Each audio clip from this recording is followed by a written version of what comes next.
Selamat pagi saudara, jumpa lagi bersama saya Jumadi di program Sapa Nusantara. Dan pagi hari ini kita akan membahas terkait kerusakan lingkungan khususnya hutan yang ada di Provinsi Jambi. Dan untuk mengetahui lebih lanjut kita langsung aja ngobrol bersama Bang Rudi dari KKI Warsi Jambi. Selamat pagi Bang. Pagi. Bang, boleh jelasin Bang, gimana sih Bang hasil catatan Warsi selama 2025 terkait kerusakan hutan yang ada di Provinsi Jambi sih Bang? Ya, jadi kami KKI Warsi melakukan analisis terutama tutupan kawasan hutan alam itu di Provinsi Jambi itu hampir setiap tahun kami melakukan sejak 2015 begitu ya, sampai dengan yang terbaru di awal tahun 2026 ini. Dan memang secara historikal kecenderungan yang terjadi adalah luas hutan alam kita itu semakin menurun. Nah, kami punya data dari tahun 1973 itu tutupan hutan alam di Provinsi Jambi itu sekitar 3,4 juta hektar. Di akhir 2025 itu hanya sekitar tersisa 920.000 hektar, berarti kita kehilangan sekitar 2,5 juta hektar. Kalau kita bandingkan dengan kota Jambi, luas kota Jambi ini sekitar 20.000 hektar, itu ya sudah Baru hutan kota lah Bang ya? Ya sudah 2,5 juta kan, dibanding 20.000 berarti lebih dari 100 kali gitu ya, 100 kali kehilangan 100 kali luas kota Jambi. Nah, kita juga memang melihat kalau dari tahun 73 kehilangan terbesar itu ada di 90 sampai 2000-an gitu ya. Tapi di 10 tahun terakhir itu ternyata kita masih juga kehilangan sekitar 100.000 hektar di 10 tahun terakhir. Begitu, 10 tahun terakhir berarti kan dari 2016 sampai dengan 2025 gitu. Dan kontribusinya itu relatif sama seperti yang tahun-tahun sebelumnya. Ada kebakaran hutan, itu menyumbang untuk pengurangan tutupan tadi, dan biasanya itu diiringi dengan alih fungsi lahan. Jadi setelah terbakar dia diganti, tidak dikembalikan jadi hutan, menjadi kebun gitu. Berarti alih fungsi, umumnya untuk pertanian. Dan yang ketiga yang cukup mencemaskan adalah penambangan. Penambangan ini yang terbesar kami lihat adalah penambangan emas ya. Itu cukup signifikan, angkanya mencapai 60.000 hektar di 2025 ini di seluruh Provinsi Jambi gitu. Nah, itu kontribusi ya yang menyebabkan hutan kita itu semakin berkurang. Jadi kalau 100 ribuan hektar hilang dalam 10 tahun, ya itu 5 kali kota Jambi itu. 5 kali luas kota Jambi kita kehilangan dalam 10 tahun terakhir. Berarti cukup luas Bang ya. Terus setiap tahunnya itu persentasenya berapa persentase sih Bang kehilangan tutupan hutan di Provinsi Jambi Bang? Kalau yang 10 tahun ini yang 100.000 itu 18,5% kehilangan. Cukup besar. Tapi kalau kita bandingkan dari tahun sebelumnya itu lebih dari 50%. Itu kan 3,4 juta dibanding luas provinsi yang 5 juta. Berarti kan lebih dari 50% hutan kita sudah hilang dari tahun 73. Berarti cukup signifikannya, cukup jauh Bang perubahan-perubahan tutupan ini Bang ya. Nah, yang untuk lebih parah kan Bang bilang tuh tambang Bang, khususnya tambang emas Bang ya. Terus separah apa sih Bang untuk kerusakan lingkungan maupun luas tutupan hutan yang ada di Provinsi Jambi sih Bang? Ya, jadi 10 tahun terakhir ini memang tambang itu meningkat begitu ya, luasannya yang tadi saya sampaikan sampai dengan terakhir sudah di 60 ribuan hektar begitu. Dan itu adalah tambang yang sifatnya tambang terbuka. Nah, ini memang sangat berbahaya bagi Provinsi Jambi secara umum gitu. Karena apa? Karena tambang emas ini dia tambang terbuka, jadi dia ada di permukaan dan itu di aliran sungai. Gitu. Jadi kalau kita lihat dari citra satelit, dia tambangnya itu meliuk-liuk memanjang mengikuti jalur sungai. Tapi itu tadi sungai umpama lebar sungai 10 meter, karena ditambang kiri kanan sungai, akhirnya sungainya bisa lebar 50 meter. Bisa ada yang sampai 100 meter gitu, karena dibuka ya, di kiri kanan sungai itu dibuka tanahnya dengan menggunakan alat berat, lapisan permukaan diangkat, batuan yang di bawah diambil, itu yang dihancurkan dan diambil emasnya begitu. Untuk kerusakan lingkungan khusus hutan di Provinsi Jambi, yang khususnya tambang emas, Bang, itu di daerah mana aja sih, Bang, yang sekarang ini lebih banyak sih, Bang, terus yang merusak ekosistem ikan yang di sungai juga, Bang? Ya, jadi penambangan emas yang terbuka, karena penambang emas itu ada dua kan, ada yang terbuka di permukaan dan ada yang lubang jarum, yang dia menggali lubang ke bawah dan nanti di bawah dia kemana-mana gitu. Nah, kalau yang lubang jarum kita tidak bisa menghitungnya karena tidak mampu dilihat dari citra satelit begitu ya. Tapi kalau yang terbuka itu tadi 60 ribuan hektar, dan itu terbesar ada di Sarlangun, Merangin, dan Bungo. Tapi di kabupaten lain juga ada, Tebo juga cukup besar, begitu, Batanghari juga ada, ya sedikit di Muara Jambi, ya kami belum melihat ada di Tanjabar dan di Tanjab Timur begitu ya. Tapi 5 kabupaten itu sangat nyata. Sama di Kerinci juga sedikit, tapi itu kami lihat adalah ekspansi dari kabupaten lain. Jadi dari Merangin terus mereka naik ke hulu sungai sampai masuk ke wilayah Kerinci. Dari Bungo masuk terus di hulu Batang Pelepat gitu kan. Terus sampai masuk ke wilayah Kerinci, dan itu umumnya di dalam Taman Nasional Kerinci Sebelat. Ya, yang masuk ke hulu-hulu itu. Jadi sangat berisiko karena bahkan sudah masuk ke dalam kawasan konservasi. Gitu. Bang, mungkin obrolan kita juga menarik, Bang. Nanti kan kita lanjutin setelah jeda berikut.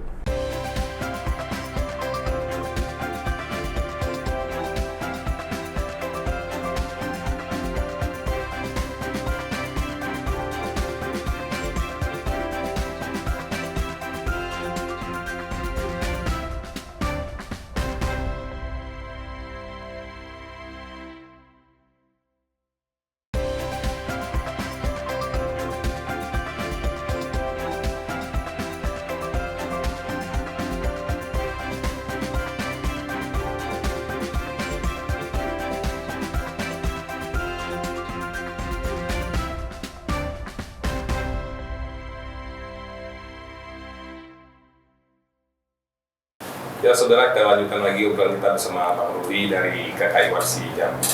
Bang, tadi Bang bilang juga ya, tambang emas itu sudah mulai masuk ke kawasan konservasi. Sejauh ini seperti apa sih, Bang? Terus bagaimana sih, Bang, pola pelaku untuk merambah ke kawasan hutan itu? Ya, jadi tadi seperti yang tadi saya sampaikan bahwa penambangan emas itu dilakukan secara terbuka dengan membuang lapisan permukaan tanah dan mengambil batuan di bawahnya untuk dihancurkan, diambil emasnya begitu kan. Dan itu mereka mengikuti aliran sungai, terutama sungai-sungai tersier ya, sungai yang kecil-kecil begitu. Nah, karena mereka polanya terus mengikuti aliran sungai ke hulu begitu, itu pada akhirnya di beberapa lokasi tertentu sudah masuk ke dalam kawasan hutan. Bahkan ada yang sudah masuk ke dalam kawasan Taman Nasional begitu.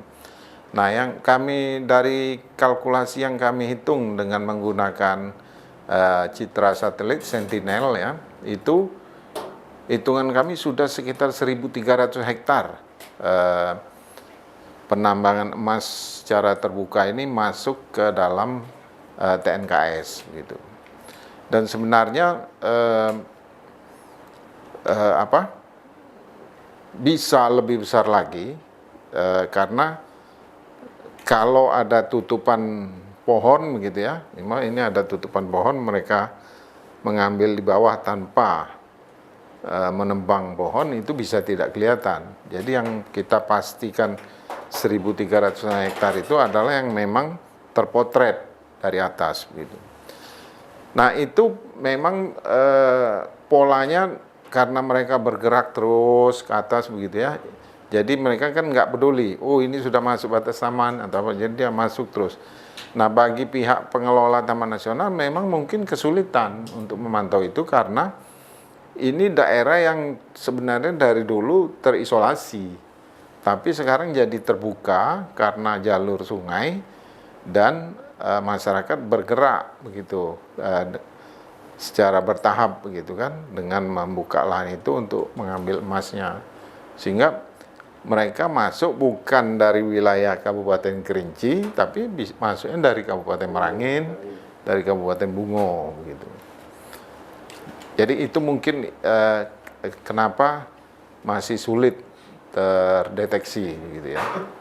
Bang, mungkin Bang bilang juga cukup deteksi Bang. Terus selain pola-pola itu, pola-pola apa sih Bang yang dilakukan oleh warga, dan itu apakah warga, apakah perusahaan juga sih Bang yang mulai masuk ke kawasan hutan itu?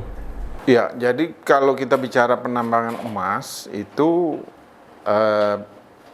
polanya hampir seragam gitulah, bahwa ada pekerja dan itu umumnya sebagian dari masyarakat setempat atau juga ada masyarakat dari luar wilayah, dan kemudian ada pemodal dan mereka itu biasanya bagi hasil sistemnya. Jadi tidak bisa dibilang tidak ada kegiatan yang tanpa kolaborasi gitu ya. Jadi ada masyarakat setempat, masyarakat pendatang, kemudian pemodal gitulah. Polanya selalu seperti itu. Karena apa? Karena menambang emas itu yang secara terbuka cukup mahal biayanya, karena coba dipikirkan untuk sewa alat berat berapa satu hari kan begitu ya. Ya, tentunya tidak ada masyarakat yang mampu. Dan masyarakat umumnya menjadi buruh di situ. Cuma ya karena polanya bagi hasil, kadang mereka punya hasil, kadang bisa juga tidak punya hasil, kosong istilahnya. Nah, itu pola. Cuma memang kalau kita lihat kan, terutama setelah harga komoditas pertanian turun, itu banyak masyarakat yang beralih ke situ. Itu memang terlihat nyata. Jadi sebenarnya kalau kami lihat ketika harga komoditas pertanian yang mereka familiar selama ini, terutama karet begitu ya, itu naik, maka pasti akan berkurang, walaupun tidak menjamin 100% berkurang karena pekerja yang dari luar daerah juga tersedia gitu masuk ke wilayah-wilayah ini.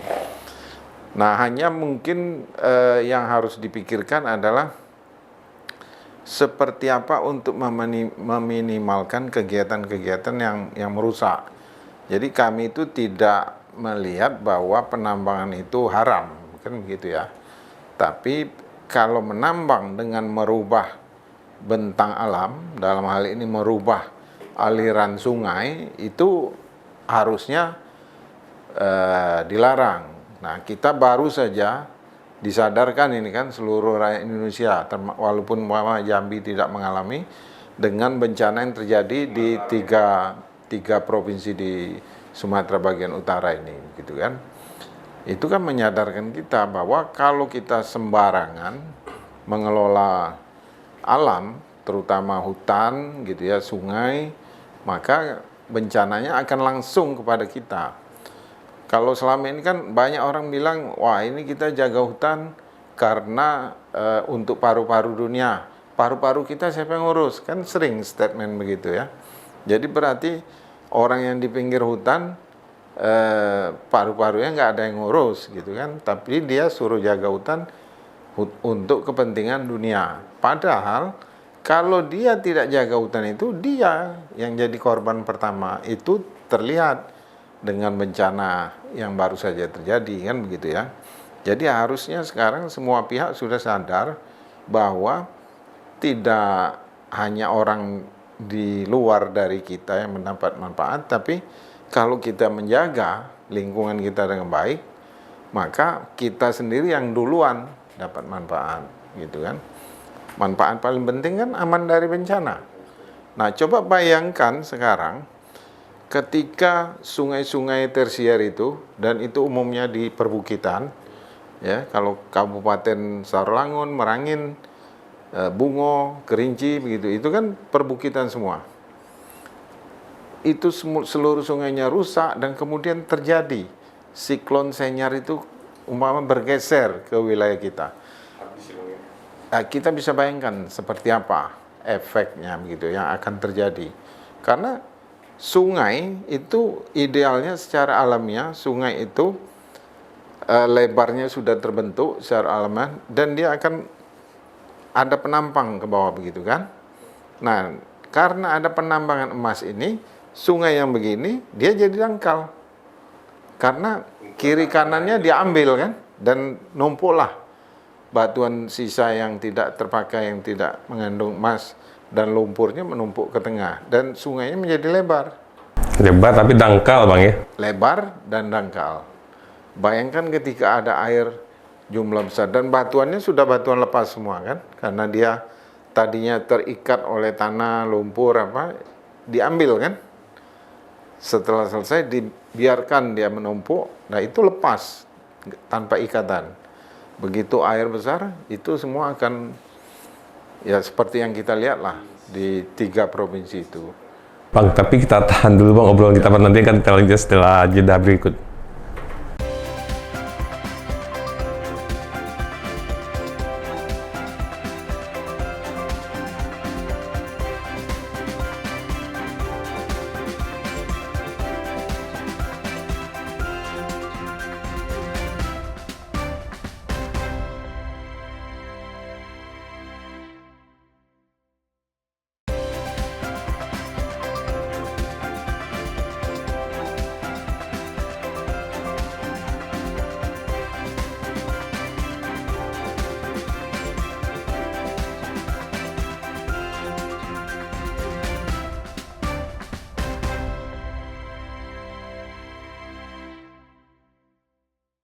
Ya saudara, kita lanjutkan lagi obrolan kita bersama Bang Rudi dari KKWarsi. Bang, kan sudah panjang lebar ya Bang terkait kerusakan hutan dan sungai yang ada di Provinsi Jambi yang akibat tambang emas ilegal. Bang, selain tambang emas ilegal, apa sih Bang yang menyebabkan luasan tutupan hutan di Provinsi Jambi berkurang sih Bang? Ya, yang berikutnya tambang juga karena bersifat terbuka itu ada batu bara. Nah, batu bara ini memang sebagian besar itu ada izin, tapi dari riset kami ada juga yang terlihat tidak ada izin, tapi ada tambangnya gitu ya. Tapi memang tidak terlalu besar. Beda dengan emas tadi, hampir semuanya tidak ada izin gitu. Nah, luas tambang batu bara di Provinsi Jambi ini yang bisa kami lihat dengan citra itu sekitar 16.000 hektar. Yang tinggal di sekarang Bang ya? Iya, semua yang sudah dibuka, yang sedang dikerjakan. Itu ada 16.000 hektar, dan itu terbesar di Sarolangun 5.000-an, kemudian di Batanghari 4.000-an, kemudian di Bungo sekitar 3.000-an hektar. Sisanya ada di Tebo, ada di Tanjabar, di Muaro Jambi, dan di Batanghari. Batanghari tadi nomor 2 terbesar ya. Jadi sisanya di Muara Jambi dan Tanjabar. Nah, polanya sama kayak emas, tapi memang kalau batu bara dia tidak mengikuti sungai. Dia mengambil di mana ada batu bara dan kecenderungannya tidak di badan sungai keberadaan batu bara itu. Nah, tapi memang semua terbuka. Nah, jadi dari 16.000 itu kami lihat ini kan sudah hampir 10 tahun juga penambangan yang dilakukan di Provinsi Jambi untuk batu bara itu. Memang terlihat semua jadi tambang terbuka. Berarti tambah luas juga Bang ya? Tambah luas, yang lama itu tidak direklamasi atau dilakukan reklamasi dengan baik. Gitu ya. Mungkin ada penimbunan material sehingga lubang tidak terlalu dalam, tapi belum ada yang kami lihat menjadi hutan kembali atau ada tutupan pohon di atasnya begitu ya yang signifikan. Jadi memang relatif semuanya masih terlihat terbuka gitu. Seharusnya dari para penambang punya izin maupun itu seharusnya ditanam lagi di kawasan itu Bang ya. Regulasinya menyatakan begitu. Tetapi pasca tambang dia harus direklamasi dan kemudian dipulihkan tutupannya seperti semula. Tapi sekarang kalau Warsi melihat itu gimana? Apakah sudah dilakukan apa belum sih Bang dari pihak-pihak penambang di sini? Kami kan mengamati dengan menggunakan citra satelit ya. Jadi dipotret dari atas gitu. Harusnya tidak mungkin ada lagi hal-hal yang mengaburkan gitu. Jadi relatif dari pemantauan kami itu semuanya masih terbuka gitu ya. Nggak ada penambahan tutupan baru belum ada berarti Bang sampai saat ini Bang ya? Ya, belum terlihat. Nah mungkin apa sih Bang yang akan dilakukan Warsi atau dorongan yang dilakukan Warsi baik kepada pemerintah maupun kepada masyarakat supaya kawasan-kawasan yang terbuka ini bisa tertutup lagi atau ada penanaman pohon-pohon atau gimana sih Bang? Ya, jadi memang kita mengkampanyekan bahwa terutama pasca bencana di 3 provinsi itu, kita mengkampanyekan untuk segera melakukan mitigasi. Mitigasinya paling awal ya kawasan yang harusnya tutupannya hutan diupayakan segera untuk dikembalikan, terutama yang memang ada penanggung jawabnya. Kalau batu bara, dia kan bertanggung jawab si perusahaan yang mengeksploitasi batu bara ini, dia bertanggung jawab untuk memulihkan. Nah itu yang kita kampanyekan untuk didorong, karena kalau tidak itu juga akan sumber masalah nanti ketika ada yang berlebih begitu ya. Ada berlebih itu maksudnya kayak kasus bencana ini kan karena ada siklon, curah hujannya berlebih. Hampir seminggu setiap dalam sehari 24 jam ada hujan gitu kan di atas 300 mm. Nah, itu pasti tidak akan mampu. Sedangkan tutupan hutan baik saja tetap terjadi banjir itu dengan kondisi curah hujan begitu. Tapi banjirnya tidak menimbulkan bencana semengerikan yang terjadi karena ya air yang naik gitu kan, tidak dengan ada benda material yang menghantam apa saja gitu. Nah, itu yang menjadi mitigasi paling penting. Nah, batu bara karena dia membuat lubang itu kan menampung air. Kalau dia menampung air dan kemudian tanda kutip kalau sekarang dia yang menahan airnya adalah alam, tanah begitu.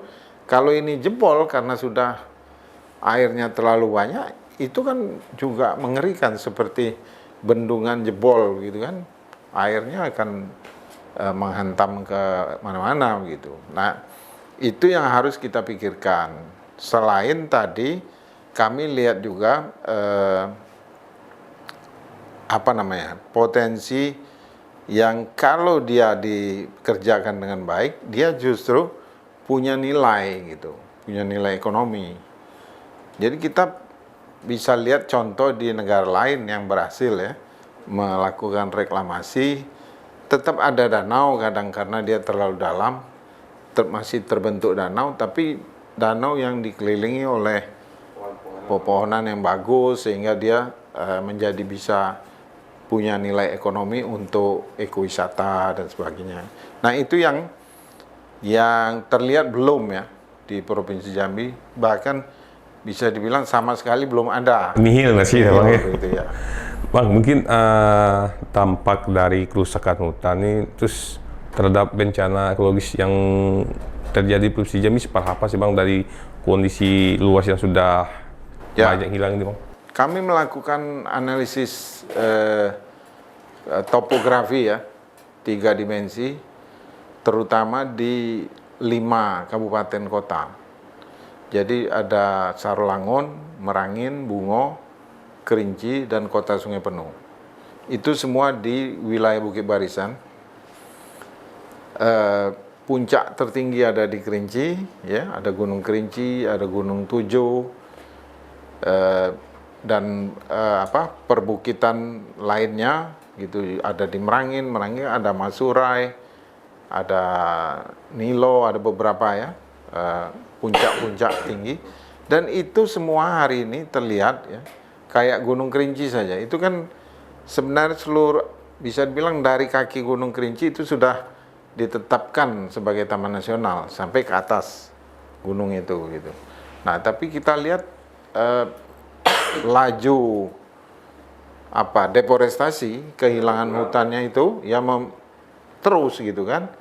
Jadi orang banyak bilang sekarang Gunung Kerinci roknya sudah rok mini gitu. Kalau sebelumnya rok menutup sampai ke kaki begitu kan, sekarang semakin pendek dia. Ya karena itu tadi sudah dibuka semakin naik. Yang paling berat terlihat itu adalah di Gunung Tujuh, itu lebih tinggi lagi, bukaannya naik sampai ke atas. Nah, bisa kita bayangkan ketika curah hujan berlebih seperti apa. Nah, kita bisa lihat kalau analisis 3 dimensi kan Kabupaten Kerinci itu adalah mangkok besar begitu ya. Ketika seluruh pinggirnya ini, pinggir mangkok ini yang berupa bukit ini tutupannya habis, maka ketika hujan tidak ada lagi air yang tertahan. Semua menjadi run off, menjadi aliran permukaan. Jadi ngalir, menetes, langsung mengalir, langsung melalui anak-anak sungai masuk ke sungai utama. Kalau di Kerinci ada Batang Merau, ada Danau Kerinci, ada lagi Batang Merangin gitu kan. Nah, itu masuk semua ke situ. Ya bisa kita bilang setiap ada hujan dengan curah hujan tinggi, banjir, maka akan terjadi banjir. Siap. Ya. Bang, berarti tingkat kerawan bencana baik kerusakan lingkungan maupun bencana korban masyarakat dan material harta juga potensi cukup besar Bang kalau terjadi siklon yang dibilang Abang tadi Bang. Kalau terjadi siklon seperti di 3 provinsi yang baru terjadi, ya kami melihat akan sangat besar gitu ya bencana yang akan ditimbulkannya. Dan itu kan bukan cuma di hamparan lembah Kerinci itu saja, tapi kan di dalam lanskap Bukit Barisan itu ada mangkok-mangkok kecil-kecil. Karena perbukitan itu kan dia cenderung begitu, ada bukit, nanti ada lembah lagi, bukit lagi. Nah, di setiap lembah ini ada manusia nih yang menempatin situ. Nah, kayak contoh di Kabupaten Kerinci juga ada Rena Pemetik namanya. Nah, itu dulu taman nasional semuanya, tapi kemudian karena ada masyarakat hidup di enklave sebagian dikeluarkan dari taman nasional. Tapi kalau kita lihat tutupan hari ini sudah jauh hutannya sudah jauh berkurang dari batas taman nasional tadi. Nah, bayangkan mangkok-mangkok kecil itu ketika hujannya berlebih, semua menjadi aliran permukaan dan masuk ke mangkok-mangkok kecil itu. Itu menurut kami ya kita sudah lihat contoh umpama di Kabupaten Agam ya, Palembayan, kecamatan itu kan mangkok kecil, di antara gugusan Bukit Barisan itu. Nah, kan bisa dibilang satu desa itu hilang, gitu ya, karena ya di dalam itu dia. Tambah lagi ada material yang bersama air. Kalau hanya air saja mungkin tidak menghancurkan, tapi ada material batu, kayu. Nah, kalau kita lihat Palembayan itu kan bisa dibilang bukitnya semua sudah diokupasi, bergeser menjadi kawasan pertanian gitu, dan juga ada sawit di situ. Bahkan sampai ke puncak bukit mereka tanam sawit. Nah, itu menunjukkan aliran permukaan ketika hari hujan tidak ada lagi yang menahan dan semua turun ke bawah. Ya, air kalau sedikit jadi teman, kalau sudah mirip kayak api lah kan gitu ya. Bang, mungkin obrolan kita juga cukup menarik Bang, tapi waktu juga membatasi sih Bang. Namun Bang, sebelum kita tutup perbincangan, mungkin ada closing dari Abang sendiri Bang, dari KKI Bang untuk hutan ini sendiri sih Bang. Ya, jadi kami memang menghimbau terutama kepada pemerintah, mulai dari pusat tentunya sampai provinsi dan kabupaten, ini sudah jadi alarm ya. Hutan Jambi itu hanya tinggal 900.000. Luas provinsi kita 5 juta. Berarti kan sudah tidak sampai 20%. Gitu kan? Dan itu berbahaya. Memang kawasan hutan kita itu 40% kawasan hutan. Tapi kawasan hutan kita itu tidak lagi hutan alam. Yang saya bilang 900.000 itu hutan alam. Nah, mari kita sama-sama mempertahankan hutan alam yang tersisa ini, ya. Dan kalau bisa ada effort untuk menambah luasan dari hutan alam itu.